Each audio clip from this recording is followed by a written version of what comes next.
2015년도 마지막 주일입니다. 고린도전서 1장 1절에서 9절의 말씀을 가지고 미쁘신 하나님으로 라는 제목으로 올해의 마지막 주일 말씀을 통해 더욱더 새해를 소망하며 하나님과 동행하시기에 힘쓰시는 우리 모든 성도님 되시기를 간절히 간구드립니다. 자, 2025년도 마지막 주 우리 한 해를 돌아보면 참 많은 일들이 있었음을 봅니다. 요즘 영상 가운데 뉴스 가운데 한 해에 있었던 여러 사건들을 짤막하게 한 장면 한 장면 이어붙여서 편집하여서 보여주는 영상이 있더군요. 한 1, 2분도 안 되는 영상이지만 이 한 장면 한 장면 보니까 참 올해 한 해 국내적으로 참 많은 일들이 있었음을 봅니다. 국가적 일만이 아니겠죠. 교회적으로도 또 개개인적으로도 한 해를 들어보니 참 다사다난했음을 봅니다. 우리 성도님들은 어떠십니까? 좋은 일도 있었고 나쁜 일도 있으셨을 것입니다. 이 많은 일들을 겪으시면서 어떤 마음으로 한 해를 사셨습니까? 우리는 무척이나 결과 중심적입니다. 결과로 무엇이 남았는가? 인생을 평가하죠. 그래서 좀 우리가 한 해 동안 만족한 삶이었다 그러면 이제 행복한 인생을 살았다라고 평가합니다. 반대로 불만족의 한 해였다면 좀 올 한 해는 불행하였나라는 생각을 종종 하기도 하죠. 근데 이런 생각이 맞는 것일까요? 우리는 불완전한 존재입니다.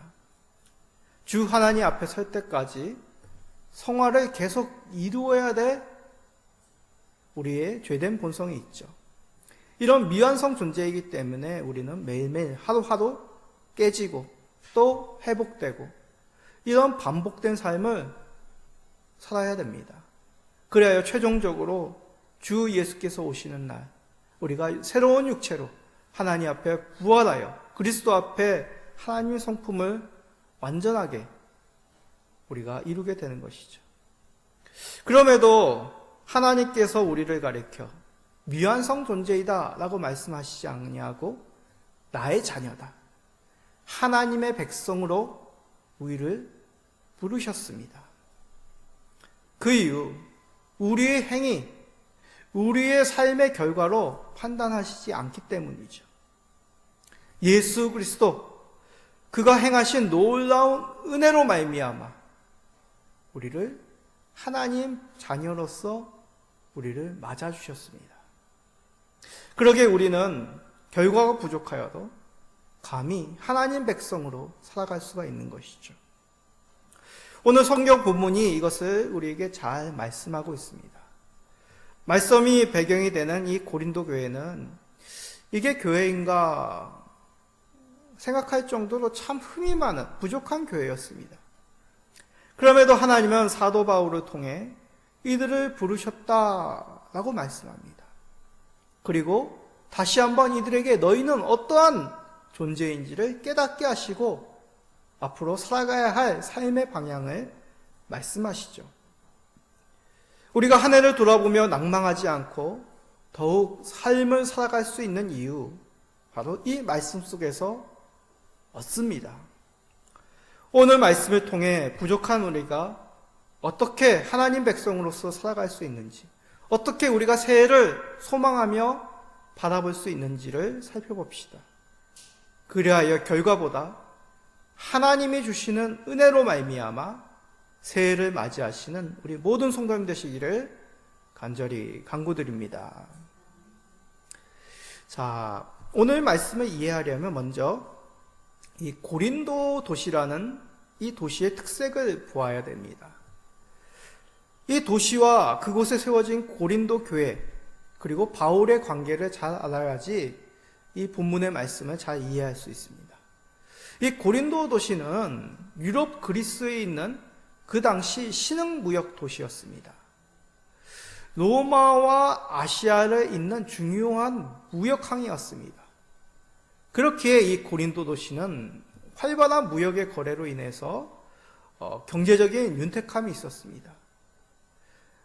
물건만, 배만 왔다 갔다 하겠습니까? 사람들도 많이 왕래를 하겠죠. 그러다 보니까 다양한 문화, 아시아의 문화, 로마의 문화, 그리스적인 철학, 그리고 많은 지혜로운 사람들, 학식 있는 사람들, 재능을 가지고 있는 사람들이 이 도시 안에 가득하였습니다. 이런 환경적인 배경 가운데 세워진 교회가 바로 고린도 교회였다는 것이죠. 이 고린도 도시 가운데 바울 사도가 두 번째 전도 여행 중에 방문하게 됩니다. 그런데 이곳에는 유대인들도 있었죠. 바울 사도가 전하는 복음에 극렬하게 유대인들은 역시 핍박을 합니다. 그럼에도 1년 6개월 동안 바울 사도는 고린도 도시에 머물며 복음을 전하여 세운 교회가 바로 이 고린도 교회였습니다. 그 후에 바울은 고린도시를 떠나 여러 지역에 복음을 전하게 됩니다. 그러던 중 이 고린도 교회에 대한 소식을 듣게 됩니다. 안 좋은 소식이었죠. 한두 문제가 아니라 아주 많은 문제가 이 교회에 생겨나 이 교회가 시끄럽다는 그런 소식을 듣게 됩니다. 대표적으로 이 교회 안에는 바울의 사도 논쟁에 대해서 바울이 사도가 아니다 라고 생각하는 사람들도 있었고, 또 나는 아볼로파다, 바울파다, 예수파다 분파 의식도 생겼습니다. 또 여러 문제들 가지고 세상 법적으로 가는 건 그런 사람들도 생겼습니다. 음행한 자도 생겼죠. 그런데 문제는 음행한 자를 치리하지 못한 고린도 교회였습니다. 또한 나는 방언의 은사가 있다, 나는 어떤 치유의 은사가 있다, 각각의 은사를 자랑하며 은사 문제들도 생겼습니다. 언급하지 않은 또 많은 문제들이 이 가운데 있었습니다. 자, 이런 문제 많은 교회라면 이 교회를 향하여 비판하고 부끄러움을 가지고 더 나아가 너희들은 도대체 안 되겠다, 이런 포기할 수 있는 결론을 맺는 것이 보통 세상의 결말이죠. 그러나 바울 사도는 마치 집 나간 탕자를 기다리듯 눈물로 편지를 써 보내며 말씀과 기도로 교회를 온전케 세우는 일에 힘썼습니다. 적어도 4번 이상의 편지를 보내어 이 교회를 바로 세우고자 했던 것이죠. 그가 이렇게 고린도 교회에 대한 애정을 가진 이유 무엇이겠습니까? 1년 반 동안 이 고린도 교회를 헌신하였기에 개인적인 어떤 특별한 애정을 가지고 있었던 걸까요? 우리는 이 해답에 대해서 고린도전서의 이 첫 부분에서 답을 찾을 수가 있습니다. 이 고린도전서 첫 부분은 단지 인사말이 아닙니다. 바울 사도가 이 고린도 교회를 어떻게 여기고 있는지 그 중심을 살필 수가 있습니다. 자, 고린도전서 1장 1절을 봅시다. 하나님의 뜻을 따라 그리스도 예수의 사도로 부르심을 받은 바울과 형제 소수데네는, 바울 사도는 고린도 교회에 대해서 자신을 소개하면서 하나님의 뜻을 따라 그리스도 예수의 사도로 부르심을 받았다라고 말합니다. 자신의 노력, 자신의 희생을 먼저 내세우지 않았다는 얘기죠. 그가 앞세운 것은 철저히 하나님의 뜻이었습니다. 하나님의 뜻으로 그리스도 예수의 사도로 이 고린도 교회를 섬겼다는 것이죠. 하나님의 뜻은 어떤 사람의 결심이나 노력, 인간적인 도리, 인간적인 관계, 그것을 찾을 수 있는 이유와 비교가 되지 않습니다. 하나님의 강한 의지로 말미암아 바울 사도는 고린도 교회를 섬겼던 것입니다. 사역자라면 하나님 앞에 부름을 받았다면 당연한 건 아닙니까? 라고 생각하기 쉽습니다.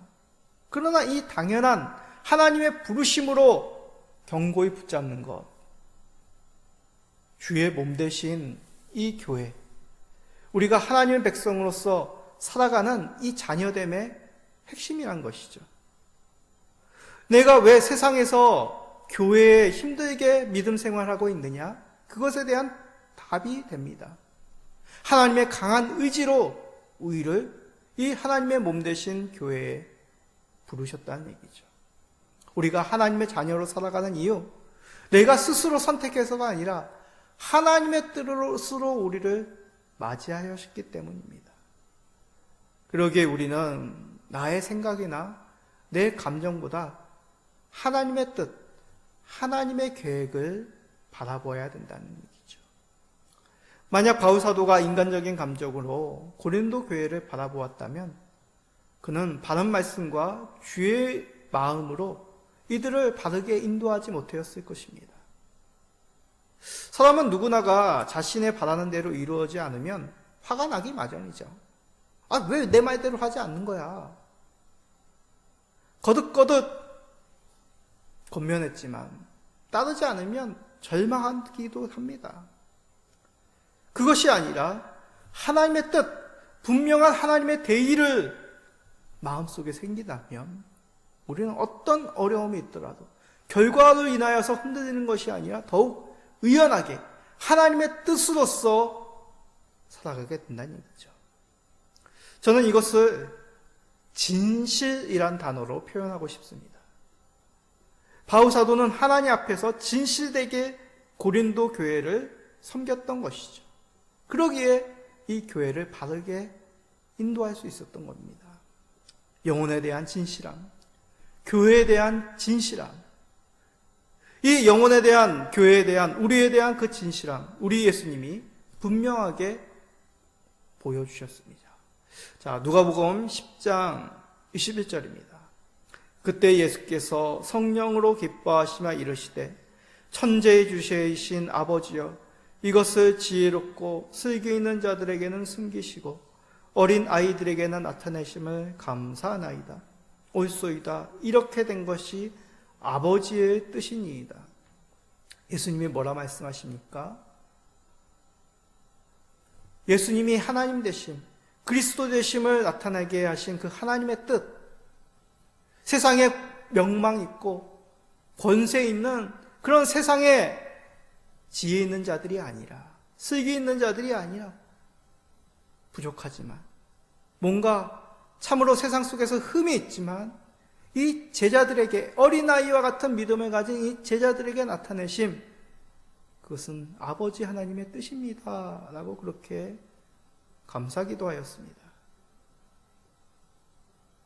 하나님의 뜻으로 예수님도 자기의 뜻으로 삼으셨습니다.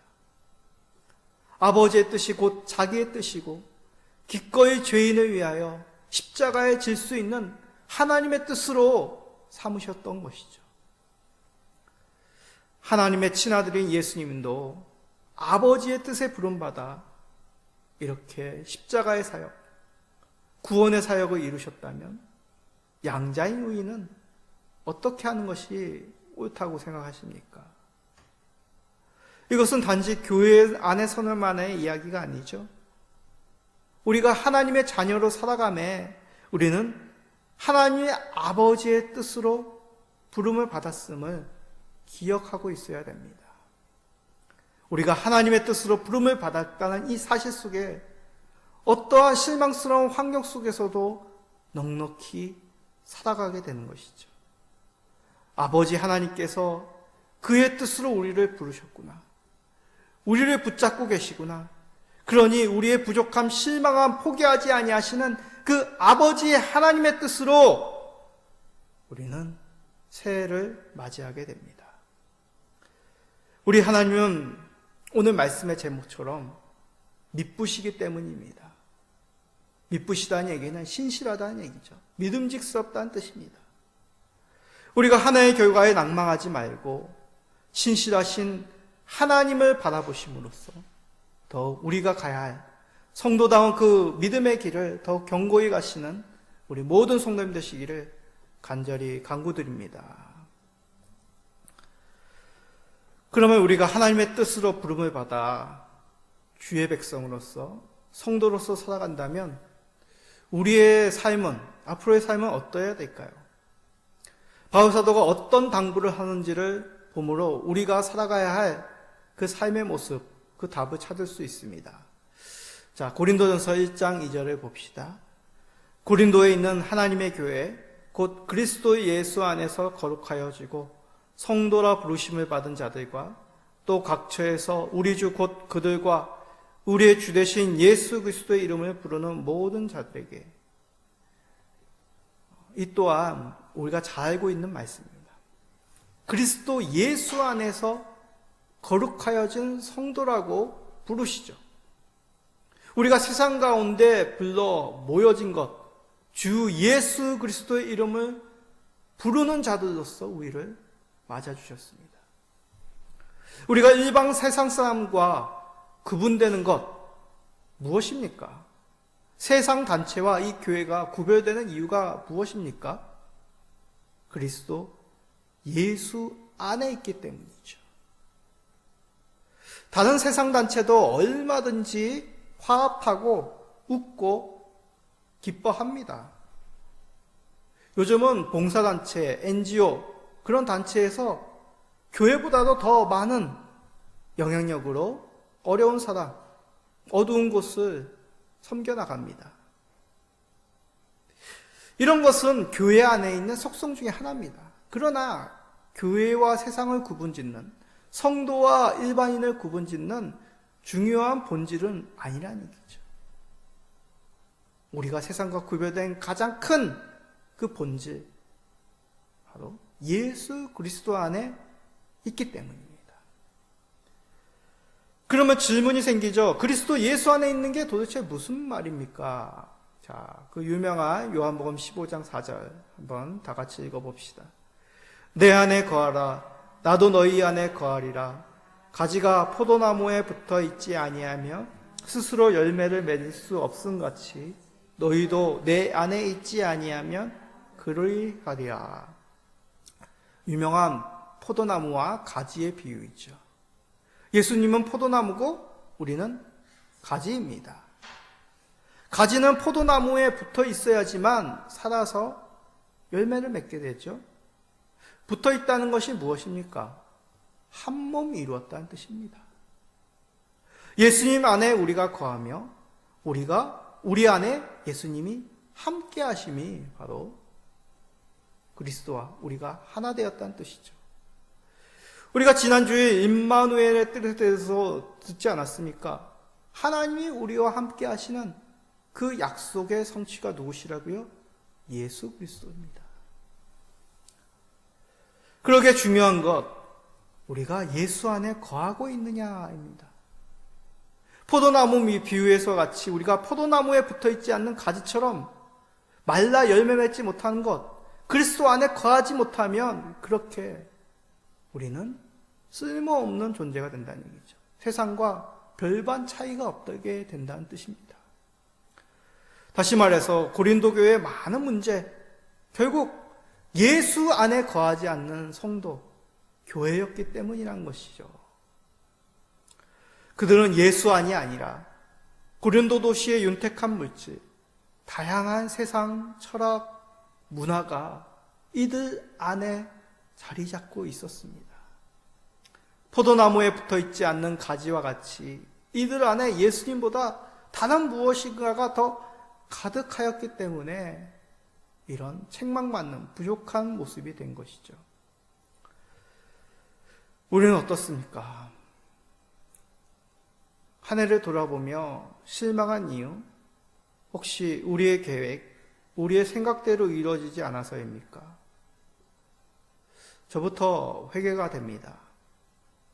교회에서, 가정에서, 경제적인 삶에서, 건강에서, 주 예수님 안에서, 예수님 이름으로 살지 못하였음을 회개합니다. 한다고 했는데 주 앞에서 부끄럽고 황망하기 그지없습니다.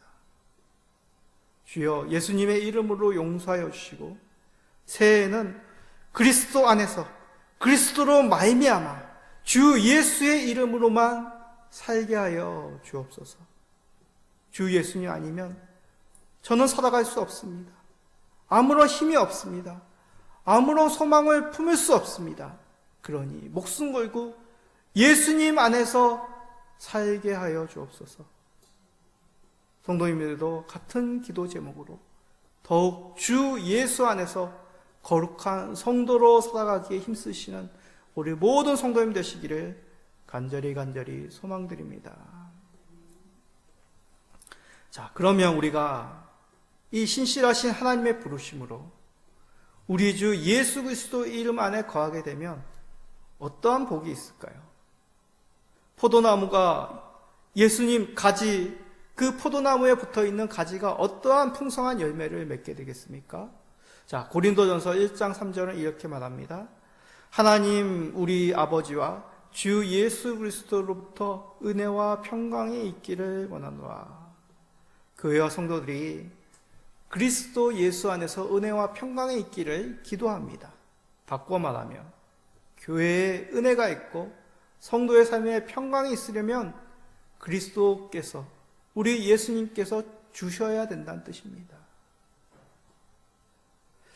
목사님, 제가 2025년도에도 간절히 기도했는데, 교회 생활 열심히 했는데, 예배에 빠짐없이 드렸는데 은혜만 있었던 것은 아니던데요.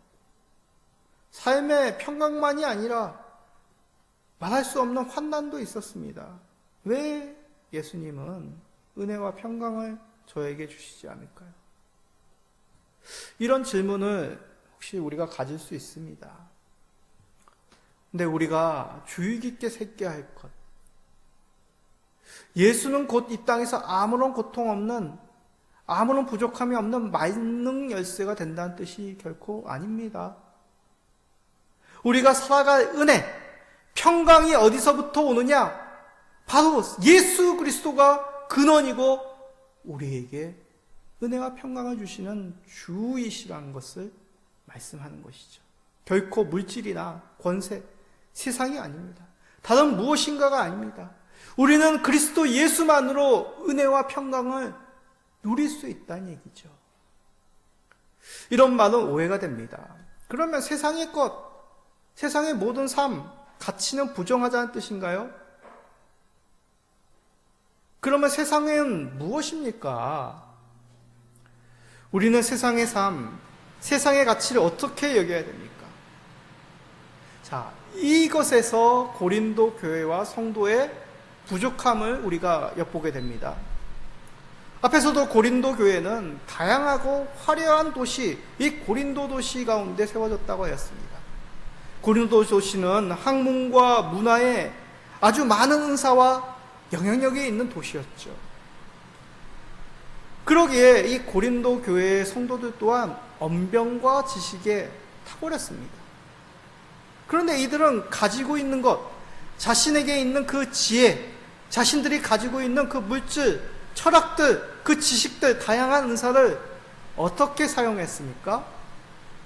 자기를 나타내는데 사용했습니다. 자기의 생각, 자기의 주장을 더욱 견고하는 일에 이 은사와 지식을 사용한 것이죠. 그래서는 안 됩니다. 어떻게 사용해야 됩니까? 고린도전서 1장 5절에서 7절입니다. 우리 한번 다 같이 읽어봅시다.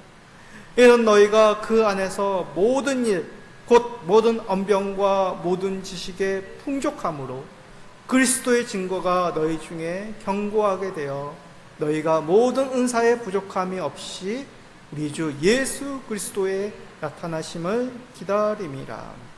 아멘. 오직 우리의 지식, 은사의 목적은 예수 그리스도여야 합니다. 이 고린도 교회의 언변과 풍족한 지식을 주신 것, 그리스도의 증거를 견고케 하는 일에 사용하시기 위하여 하나님이 주신 것입니다. 주 예수 그리스도의 나타내심을 더욱더 믿음으로 견고하게 인내하도록 붙잡도록 하나님께서 주셔서 사용하게 하신 것이죠. 다시 말해, 이들의 삶의 흔적 가운데 무엇이 남아야 되느냐? 내가 남아야 되는 것이 아니라, 다른 무엇인가가 남아야 되는 것이 아니라 온전히 예수 그리스도가 나타내심에 이것을 사용해야 된다는 얘기죠. 그것이 아니라 내가 떠난 자리에 무엇인가 나의 흔적이 남는, 이것은 하나님이 우리에게 주신 것의 의미가 아닙니다. 온전히 예수 그리스도의 영광, 예수 그리스도가 어떤 분인지를 더욱 나타내는 것, 이것이 하나님께서 우리에게 은사를 주신 이유, 많은 지식을 주신 것, 우리의 삶을 허락하신 이유란 것입니다. 은혜가 무엇입니까? 예수 그리스도의 공로로 천해 하나 만에 하나 우리를 세상 가운데 선택하신 것입니다. 평강이 무엇입니까? 그리스도로 말미암은 그 하나님과 세상과 우리가 원수된 자들이 아니라 화평을 얻은 자로 맞아주신 것이죠. 예수님의 은혜와 평강입니다. 이 예수 그리스도의 은혜와 평강이 있는 곳, 바로 우리가 속해 있는 이 교회, 우리가 살아가는 가정, 우리가 이 세상 속에서 살아가는 직장과 이웃들 속에서 우리는 예수 그리스도 안에 있는 은혜와 평강으로 우리가 하나님이 허락하신 그 모든 것들을 사용해야 되는 것이죠. 그래서 바울은 인사말로 마지막 이렇게 끝맺고 있습니다. 고린도전서 1장 8절입니다. 주께서 너희를 우리 주 예수 그리스도의 날에 책망할 것이 없는 자로 끝까지 경고하게 하시리라. 아멘. 끝까지 우리를 경고하게 하시는, 책망 없는 자로 세우시는 분, 우리 주 예수 그리스도십니다. 주께서 우리를 진실한 믿음으로 붙들어 주실 것입니다. 그러니 우리는 주 예수 그리스도의 이름으로 더욱 우리를 경고케 하실 그 은혜와 평강 주시기를 간구해야 되는 것이죠. 하나님의 신실한 뜻으로 우리를 부르시고 주 안에 거하게 하심으로 은혜와 평강을 주시기를 기뻐하십니다. 우리가 새해 더욱 예수 그리스도의 이름으로 간구해야 될 이유죠. 우리의 힘과 능력으로 결코 은혜롭지 못하며 평안을 찾지 못할 것입니다. 주 예수님만이 우리를 은혜와 평강으로 이끄시고 이 환난 많은 세상 가운데 경고케 하실 것입니다. 이 모든 것 주께서 공급하십니다. 우리에게 은사와 우리에게 지식과 우리에게 물질을 주시는 분, 그것을 통하여 더욱 하나님이 영광되게 하시고 오히려 더욱 그리스도 은혜 가운데 경고케 하실 것입니다. 그러면 이것을 믿고 더욱 주 예수 그리스도의 이름으로 구하는 것이 우리의 마땅한 삶입니다.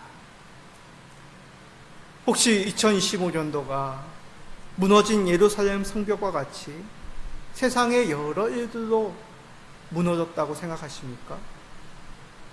결코 하나님은 그의 백성을 버리시지 않습니다. 왜냐하면 우리 하나님은 미쁘시기 때문이죠. 신실하시 믿음직스러운 우리 아버지 하나님이시기 때문에. 그 증거가 무엇입니까? 우리 가운데 주신 주 예수 그리스도입니다. 우리를 주 예수 그리스도의 은혜 가운데, 평강 가운데 불러주셨습니다. 우리의 행위, 우리의 결과가 아니라, 우리의 부족함이 아니라 그리스도께 가신 그 공로로 말미암아 우리를 더욱 은혜와 평강 가운데 경고케 하실 것입니다. 우리가 예수 그리스도로 인해 새해에는 더욱 주께서 은혜와 평강을 주실 것을 소망하며 더욱 믿음으로 견디어 나가시며 더욱 그리스도와 동행하시는 우리 모든 성도님 되시기를 예수 그리스도의 이름으로 축복드립니다. 아멘.